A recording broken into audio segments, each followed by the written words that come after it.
we go. Moving in. First thing we got to check is that spawn because you are a Mongol. And looks like he actually got the wooden goal basically touching tip. So Chef's Kiss start for Beastie. Uvu a little bit out to the side, but overall manipulatable. I wouldn't be surprised if we get an early, maybe not Rax drop. You could play a stable and still try for an outpost rush. We have to remember at the end of the day, he is up against the English. And although Beastie has quite the fetish for outposts, this is not the Civ to do it to. Yeah, like it would be definitely surprising to see a Mongol tower rush here, but once again, we're talking about Beastie. But as you point out, if you want a tower rush over here, you have to do it with Horsemen. Making Spearman makes zero sense against the English, so you gotta focus your efforts towards Horsemen if you're gonna put up some aggression early on. But I would actually be very surprised to see Beastie moving out here for a tower for once. So this is gonna be the single game out of 100 Beastie Mongol games where he won't tower rush, I feel. I wonder if he was expecting the English here on Highview as well. Like, what did we have left? Roos was banned, right? That was the Civ they couldn't get. Um, French. Wait, was it Mr. that played French already? I don't think so. Wait, no, he did. Yeah, that's right. They had the French mirror on Frisian Marshes. So I guess maybe the English did make a lot of sense. Maybe BC did anticipate this pick coming out of Mr. Alright, Pasture opening here. Pasture has not been moved into the range of the oval for now. And look at that, Mista is going to spot it. That's actually pretty crucial. He's going to be aware of the fact that there's a Pasture opening, and Pasture opening essentially means that you are not going for Dark Age aggression. Or at least it would be very delayed and very surprising to see something like that. Yeah, you just don't build a Rax against the English. If you do want to go for the outpost player, like, hot tip for Mongol players, like if you really are heart set on trying to outpost rush an English player, first of all, enjoy the low rank. But second of all, build a stable. It's more expensive, but at least you won't be just counted out by a council hall that 95% of English players are still building.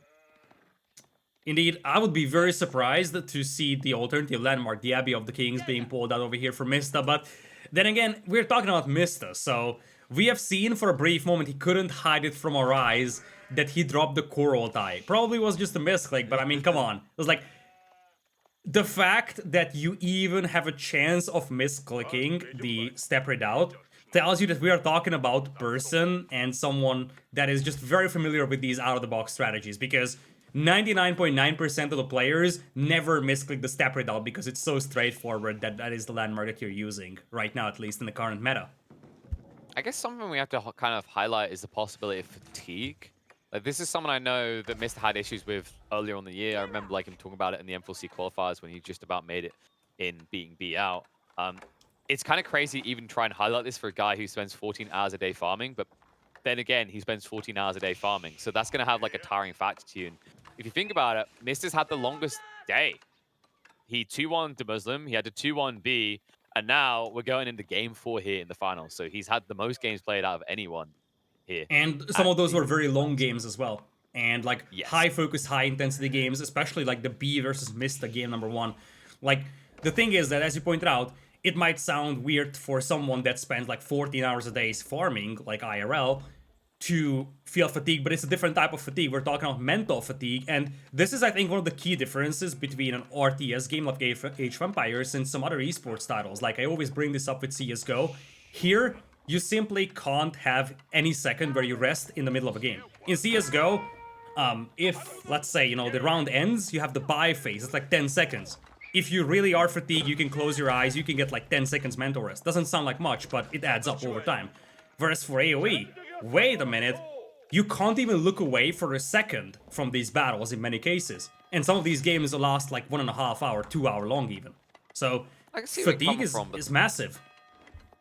But I'd say like it's a bit disingenuous to where the fatigue really comes from. Like, you are right that there's, you know, you get timeouts, they can be very helpful. Admittedly, you could argue there's in-betweens between games and those long games. I think the important detail to consider here is like these are competitors. They are playing games for money. They're playing at the highest level. And the levels of endorphins, like the rush from playing this, actually can burn you out very fast. This has been scientifically proven. Like the actual adrenaline levels of competitors in high-level esports is actually on track with what you'd see out of an Olympian. So don't write it off as like, haha, he's sitting in a chair, it's easy. Like, this is exhausting. When you're playing against the best and there's the pressure of the competition, you can drain yourself fast.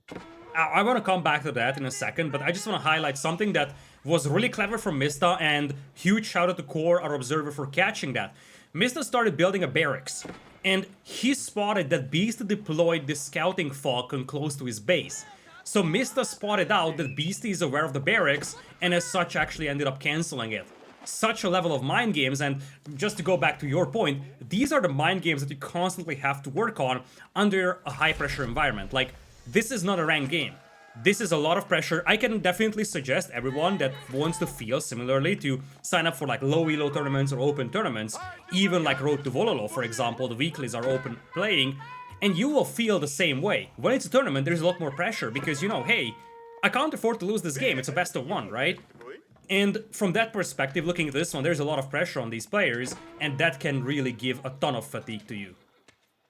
Exactly. And, you know, it's not like you've got that breathing room, essentially. Yeah. Especially when you know there's a finite amount of games. The other cool thing that I want to like actually like applaud a lot of these players is like having the mental reset to like separate the concerns of games. It's very easy to get tilted, and I think that's another thing we've seen actually some very accomplished and skilled veterans in the scene struggle with, is the resetting after tilt. And that's another detail on top of the fatigue we were just talking about. Is like Beastie is this player, like, he's not untiltable, folks. I think he'll even admit that. But he's said that, you know, if he feels like the game isn't like abusing him, or if there's not like this weird cheesy play that kind of really oppressed him, he's not afraid for these games to drag out a long time, because even if he's got a 1% chance of winning, he feels like it frustrates most of his opponents. And I wonder how effective that would be against a player like Mista. Mista does seem like an incredibly chill guy to face off against. Yeah, to put this into context, during N4C, which was a LAN event, of course, there was, I think, a smartwatch sponsored for the event. So the players were wearing smartwatches when it comes to, you know, the games that they're playing in. For the heart rate, right? Yeah, and he was so low.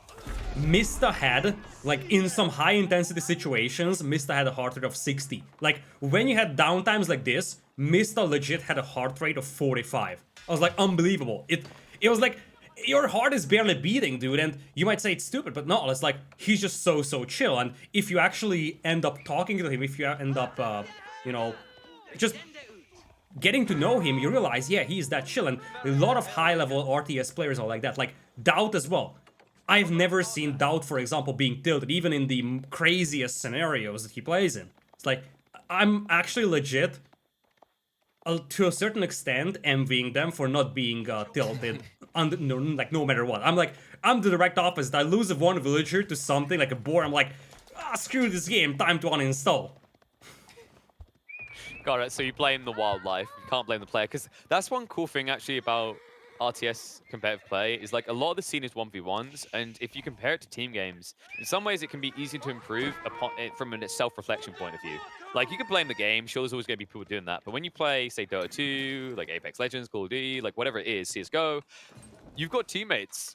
And we've all been there. Like, most of us aren't going to admit it, but we've had our moments where we're like, why is X doing that dumb thing? That's why we're losing. When you lose in 1v1s like this, maybe you find a way of blaming the game, but outside that, you have to reflect on what you done wrong. And I think that's why a lot of these players are maybe a lot calmer than some of the other esports comparatives in different genres. Yeah, that's a great point indeed, but it also makes, for many players, team games a lot more enjoyable. Like, I can speak for myself, that I love playing team games, because when you're playing 1v1, all the pressure is on you. Every single mistake that you make, you can be the only one who makes up for it. Whereas when you have a team game scenario, whether it is in a different esports title or this game itself, you have someone to potentially help you out when you're down, and that's actually a pretty massive difference. That being said, we didn't have that many engagements over here in this game so far. A bit of a skirmishing in the middle of the field. Minimal engagements, actually, both players just working their way towards castle. Wow, Beastie, like, he's not even tempted to dip those patches over towards the Uvu. He's playing it very safe, but he's going to make his way up ahead of Mista not too far behind. With less farms than we've seen maybe previously out of English players doing this type of build, but we have to remember that he did go quite hard in the Horseman. He was probing for an assault opportunity, wasn't able to find it. Now look at Beastie. Not only is he going up in castle, he's also prepping the forward outpost. A very critical ingredient if you want to begin those Lancer raids, because you're trying to dodge the confrontation of Mista. And the thing is that it's also about who takes the fight to who. We have seen in the Mista versus Beastyqt, which was very similar in this or to this one when it comes to the Civilization matchup, that in that set, it was Mista who took the fight to the base of B. He was the one dropping his towers next to the base of B and getting his attack aura. In the meantime, now Beasty is the one taking the fight to Mista's base, which means that even if Beasty ends up losing the fight here, there's gonna be towers to buffer up, so Mista can't just drop a tower in the face of Beasty's base, making it much more difficult to launch counterattacks because he wouldn't have the attack aura. There we go, tech up's coming out. Mista not too far behind. They should actually intertwine each other, more or less. Now that we're at this stage, like, we have to kind of consider who's going to make the transition first. Like, Mista's already got the ability to push into ranged units or go into the cavalry. Is Beasty going to try a Maganite experiment? I doubt it here against the Lombos, but could we maybe see something like Man-at-Arms to build up the Mangonels instead? Because at the end of the day, you are up against an English player, and they do like their Lombos. Oh, there is a scout out there for Mista. He might spot the tower, but it's not gonna come in time. The tower goes up and the Springald comes in, and Beasty is starting that slow and painful tower crawl that he so often does with the Mongols, and it's gonna be difficult to deal with for Mista, because with the English, you never want to engage towers. You want to engage units and use your own towers. So now you need to make a siege workshop or something comparable, like let's say even a defensive keep, to be able to make siege weapons and take it down, because you can't really engage, at least not with 4 horsemen and like 6 longbows, against the tower that has a Springald emplacement. And the thing is that this is just the first tower. There is gonna be more from where it came from.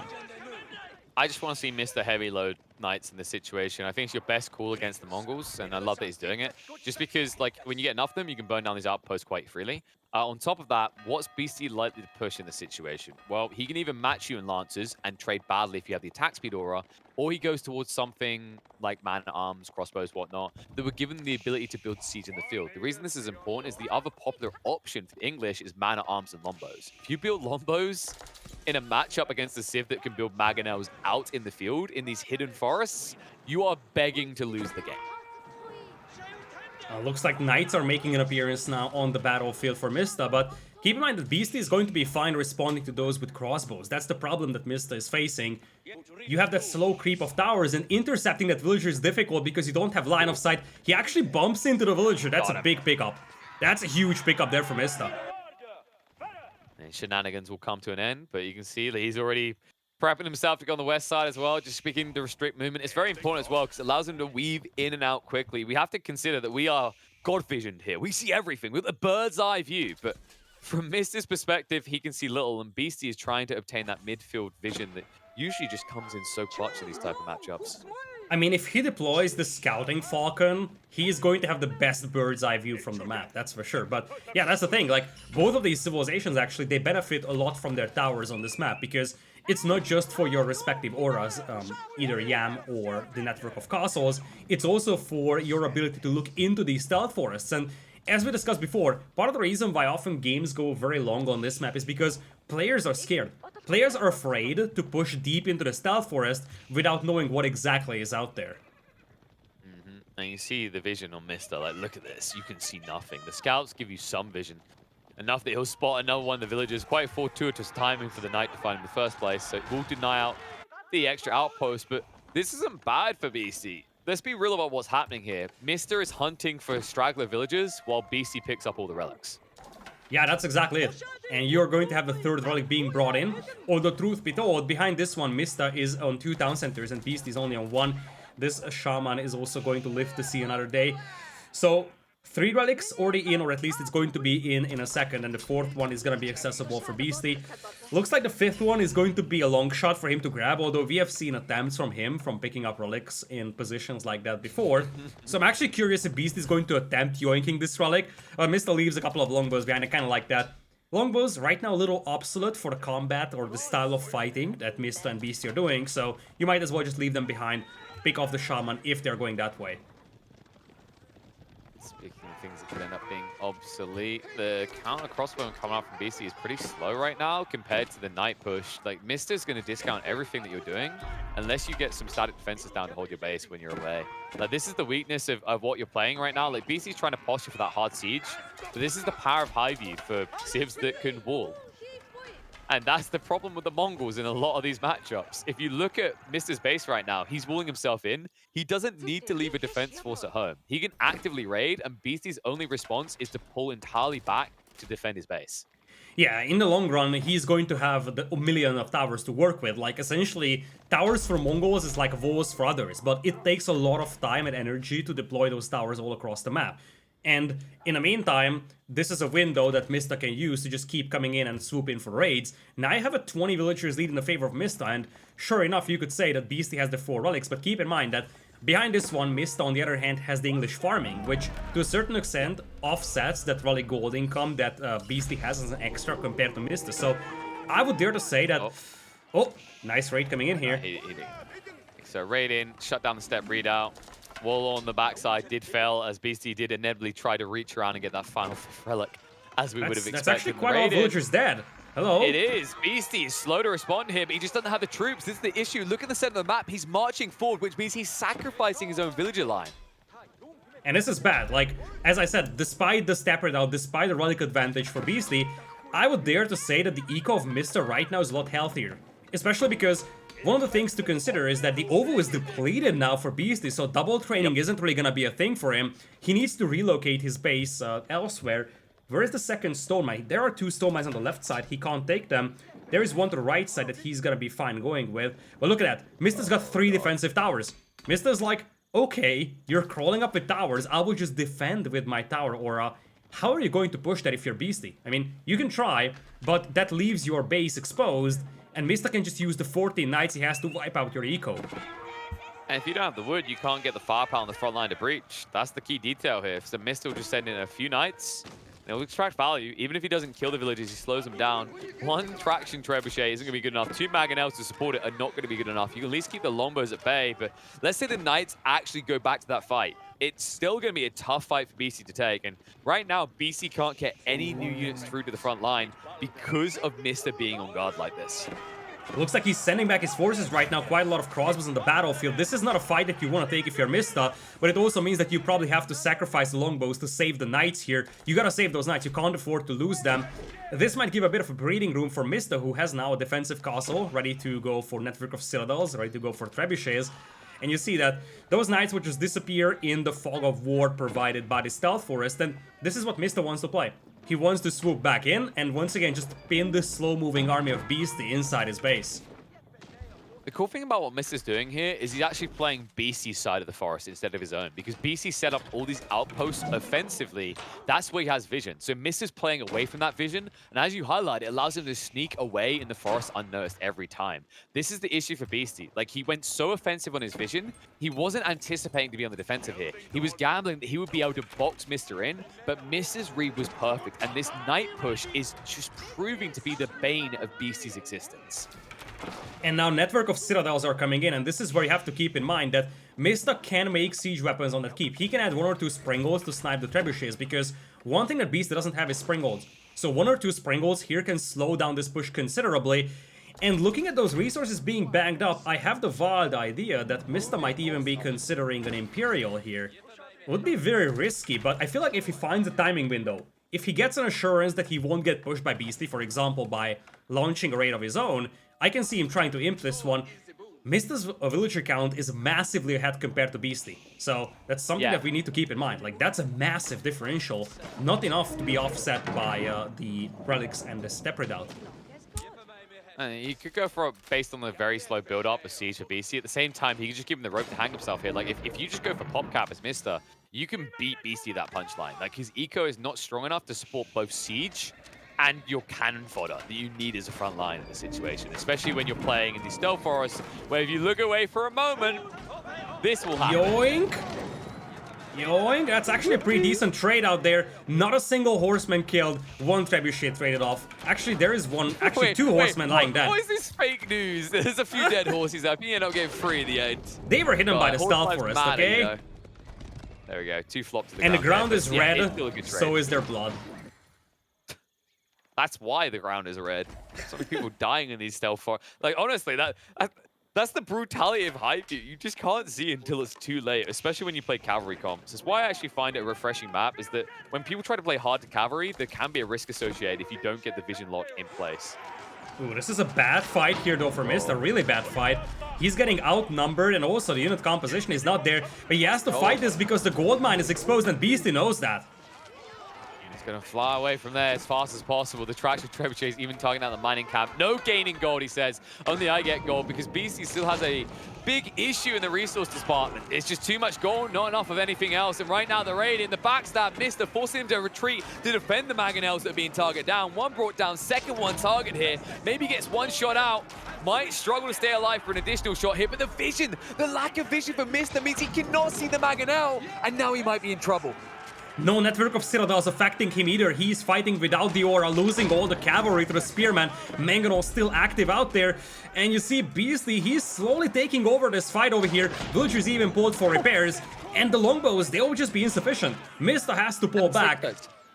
It's the Sacred Sites as well, Lidakor. Yeah. He's forced to win condition at the worst time because Mista just lost his front line and he can't rush out into this forest blind with longbows only. Yeah, that's the thing, longbows, they will just get surrounded. This is probably the scariest unit to run out of that stealth forest into with.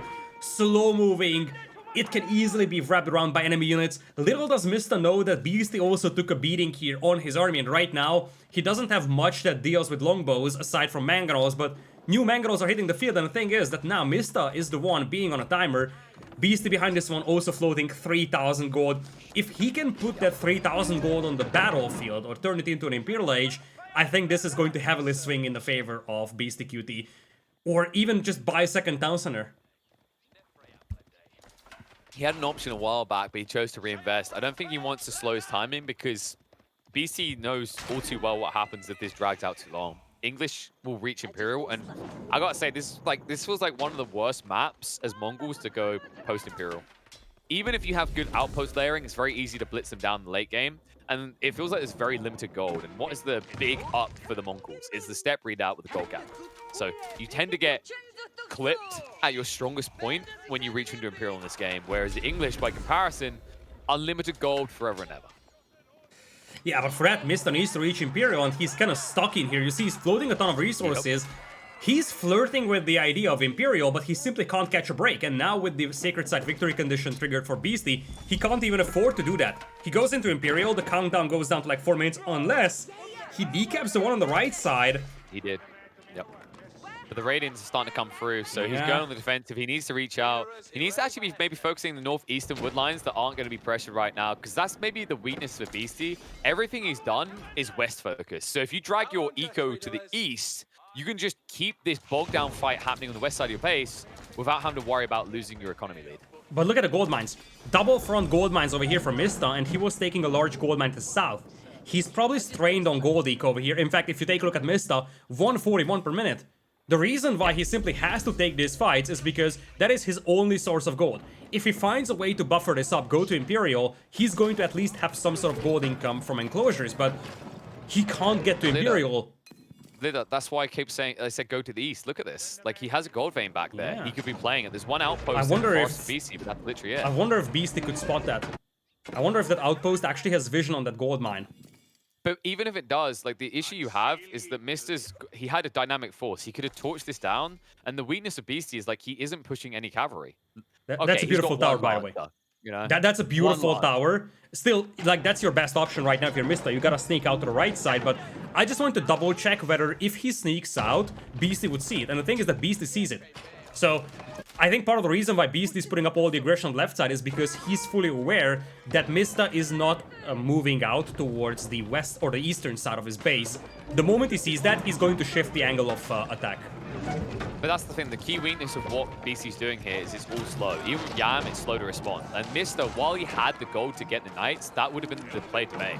Now, it feels a lot harder to achieve. You can push Horsemen that can somewhat do the same thing, but to a certain extent, you're bogged down now. You went Lombos, you went Man-at-Arms. You're fully locked in. This is now trench warfare. There's something the Mongols love to get their hands dirty with. It's a little bit of trench warfare. Now, let's take a look at the unit count of Mista, though, because one thing that we're not seeing right now is 31 men-at-arms, 43 longbows. We have only seen a fraction of Mista's army, and I think the intent is clear. He wants to force one decisive engagement overrun with the English men-at-arms, because, yeah, sure thing, you got some crosses over there for Beastyqt, but I think that overwhelming numbers of men-at-arms and longbows could actually win you an engagement over here. It's gonna be tricky, though, because you somehow first have to get rid of those mangonels. A couple of springles would work wonders. It's very dangerous though, Lidakor, because you can't undermine the power of the crossbows, especially when they can't use the attack speed arrow. On top of that, you can't rely on the backup of longbows when your opponent has 5 mangonels. Even if you Yeah. rush him with man-at-arms, 2 or 3 rounds are coming out before those mangoes die, and that's enough to wipe the longbow battalion. Yeah, exactly. The thing is that you need the men-at-arms to deal with the mangonels, but the moment you charge in, Oh you my get wiped God. out by the There it is. crossbows. And as long That's as the the foul. mangonels are there, they will just wipe out the longbows. Not a single supporting unit on the right side. Half of the longbows already wiped out, but here comes the flood from the left. It is time for Mista to push out. Now or never, potentially. But the crossbow stand their ground. He goes for the defense arrows to the spearman, and the front line of man-at-arms can last longer. That's going to keep him at bay. Mangonel's looking for the pristine targets. Longbows on the side dying too fast to be a pristine one.